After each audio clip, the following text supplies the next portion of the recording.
Good morning or good evening for you. Good morning for me here in Los Angeles. My name is Jay Gellum. I'm with International Management Systems Marketing, or IMSM. With me is Maria Dimitrova from the UK. Our office is there, and we are going to be discussing ISO 27001 today, right? Right. Good morning, good evening, good whatever. Good, happy Tuesday, isn't it? Yes, and happy Lunar New Year to everyone out there. Indeed. The Year of the Tiger. Yes. So that's a nice one. I like it. Yeah. It's always fun to trying to remember which year is coming up and what that means in the horoscopes and all that. So that's fun. So ISO 27001, that is information and data security, correct? Yes, indeed, information security, that would be part of the 27,000 family, which is a very big family of standards, very useful one. And one of the standards that we highly recommend to many sectors, starting from the strategic sectors, those sectors that by default in many countries required contractually, legally, or by customer requirements to comply with certain high standards of data security. Good. Intriguing, isn't it? Right. So it's not just an IT standard, correct? You are absolutely correct. It is not an IT standard.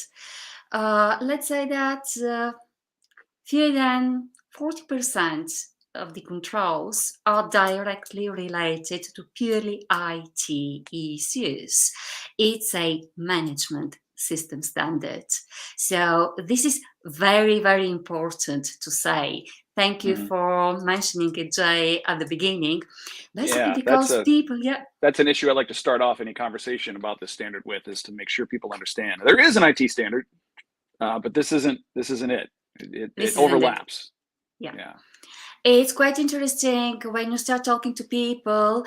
By default, nowadays, after the pandemic and everything that happens, people are more likely to link information to IT security. Why? Because you work extensively from home. But I like to remind them that a piece of paper left on your desk, left in your bag, left elsewhere, may condition a breach security. And we need to think back and see the world from that analog way we used to see it from, and appreciate how many risks there are around this physical world that we have forgotten about.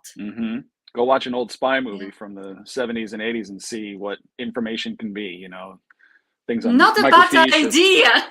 Papers and all that. Yeah, that's how it used to be done, and that still applies. One of the great examples I use, I'll say if I'm calling on law firms, is you always see lawyers rolling those big suitcases in and out of the courtroom, right? And they're full of all kinds of papers and documents, and that's information. That's data.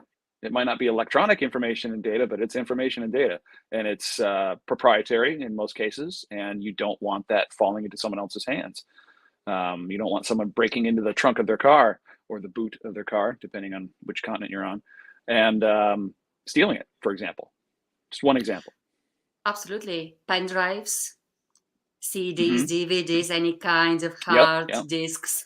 So this is quite an issue. So people forget about it because, Jay, we forget that the internet is actually a physical thing. That's right. Because we don't see it, it looks like it doesn't exist, but it is physical. And it needs security.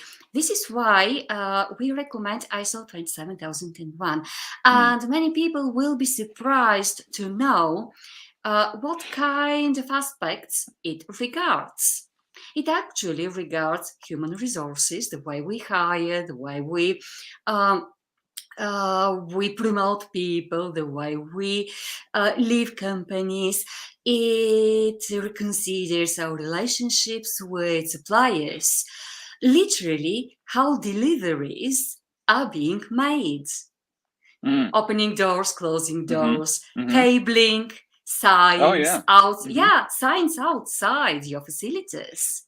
So their requirements for how your facilities, if your facilities are supposed to be secret, should be labeled, or actually not at all. Mm. So this physical side of the standard is extensive and very, very well detailed. So 27,001, as I say, is part of the family of 27,000 standards. So Mm-hmm. that's not only this standard, this is the best one because it brings in a huge benefit. I'll get back to the benefit in a bit, but it is supported with other standards, which are guidance about how to implement the standard and how to implement its controls as well as many other details that may not be that relevant to our talk. Mm-hmm. And Okay. shall I get back to the benefits of Please. 27,001? Please. Yes, that's my favorite benefit. Yep, no No, problem. go ahead. I'm still here. Yeah, I Just know. had to shut a So door that I forgot to shut. that's okay. For me, the main benefit from ISO 27001 is that this is a certifiable standard, meaning that once you implement it, once you start operating in conformity with the best practice in information security worldwide, you actually can invite a third party independent body to review your management system and certify its conformity with standard. And this is relevant. Why? Because ISO 27001 is an ISO standard, and the ISO organization has 166 members, country members worldwide. And it is accepted, its standards are accepted in practically the rest of the world. Good. That's that is always a benefit of ISO, is it's a globally recognized international set of standards. And here in the US, we have other infosec options. I hear about SOC 2 a lot. ISO can work in conjunction with that, but they're different. SOC 2 is audited by an accountant, an accounting firm, or an individual accountant. Yes. So it kind of focuses on those types of things, and it doesn't engage your whole organization like 27,001 does, like you said, with HR and the physical aspect, the data aspect, the IT aspect, all of those. There's a Venn diagram slide that I have in my PowerPoint presentation that shows all of that. So that is a huge benefit. And like you said, in these days, the global economy is very interconnected. The internet's a physical thing, but we can interact with each other in multiple countries, and most of the rest of the world doesn't really care about SOC 2 or any of the American specific standards. So it's always a good idea, if you're going to be taking your business abroad or interacting with clients or suppliers from overseas, to have a globally recognized standard in place. Absolutely. I work extensively with other European countries, and we have customers in Spain, particularly in Spain, working in a strategic sector, and they combined ISO 27001 and SOC 2, basically because, they're an American company operating in Spain with customers worldwide and development in different countries as well. So for them, it became essential to have both standards integrated, which is nice. And interestingly enough, they started with 27,001 and very quickly added SOC 2 to the management system. Good. So I was thinking, for this, let's run down some sample questions that a company can ask themselves, to determine, do I need this? Obviously, we're going to tell you yes, no matter what, but we have some questions that you ask yourself, and then it kind of helps you understand why you need it, what you need from it, and what what you can do to start the ball rolling on implementing a 27001 in your organization. So one of the first questions I would always ask someone is, what level of familiarity do you have with ISO in general? Do they already hold some ISO standards? 9001, 14001, whatnot. If the answer is yes, that's great, because then you're familiar, you get it already. And 27001, like many of the management standards, or most of them, is kind of built on that 9001 platform, correct? Yes, indeed. Since 2015, all management system standards in ISO are based on a specific structure, 10 clauses. First three are not relevant to our conversation because they describe each standard. And from clause 4 to 10, it's exactly the same structure. So once you implement one standard, it's easy to integrate new standards, if you need them, into your existing management system. Now, maybe the second question is gonna be, do you need quality management implemented first or not? Well, it's a good way to start. 9001 quality management is a very good standard. It sets the basis for system management. However, because of the structure, an organization might decide to start with a different standard. And you might be surprised, but recently, in the last several months, we've detected that type of companies, and now I'm going to say which ones, a type of companies is going for 27001 straight away. Quite successfully implementing it and certifying it eventually. Good. And we're talking blockchain. Blockchain, yes. Blockchain, yes. So at least in Europe, organizations that do blockchain are small or medium organizations. They're not big multinational companies. So they're more likely not to have had any previous experience with ISO. However, it's a strategic sector, and they may be either under legal obligation to show compliance via conformity with the standard, or under contractual obligations up and down supply chain. So these organizations go straight away with 27001. Implementations are interesting. So I've learned a lot. Okay, it's amazing. It's a world out there. Oh, I bet. Yeah. Well, that actually leads into the next scoping question that I was going to ask, and that I would ask any prospective client. And what is the motivation to seek certification? So what is the motivation for a blockchain company to seek ISO 27001? Well, in many countries, it's a legal requirement to demonstrate compliance with local regulations, cybersecurity regulations, etc. So that might be one of the reasons for the implementation. Mostly, it is. Okay. Sometimes, so a governmental requirement. Indeed. Regulatory requirement. Okay. Regulatory requirement. Another requirement may be supply chain, customers. So imagine, you're working, you're a small company, although you're doing blockchain, you're not under any obligation because of the size of your company. However, you supply customers that are under legal obligations, and for them, it is essential that their supply chain works in conformity with legal requirements, and the way they can demonstrate it is via, for instance, internationally recognized standards. Actually, in European laws, national laws, there is, in each of them, I read 10 in original, all of them, just to make sure that I can grasp the context, fully grasp the context.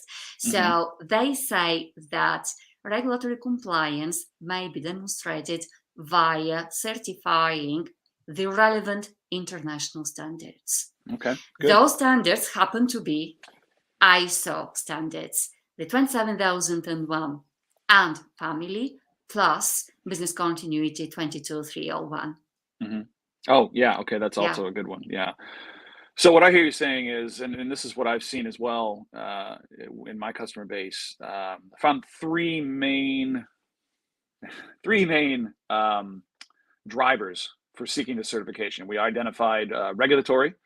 One of my customers, for example, they have a software package that measures indoor spaces and all that, and they wanted to get into they wanted to expand their customer base into the insurance market, and that market required 27001 or some sort of you wouldn't think 27001, but they sell to a major OEM, one of the major global auto manufacturers, and that manufacturer requires any files transferred to them to either come from a 27001 certified company. So this client, until they got certified, had to send their files to a third party. Yeah. And then that third party would send it to the OEM. So that costs money, right?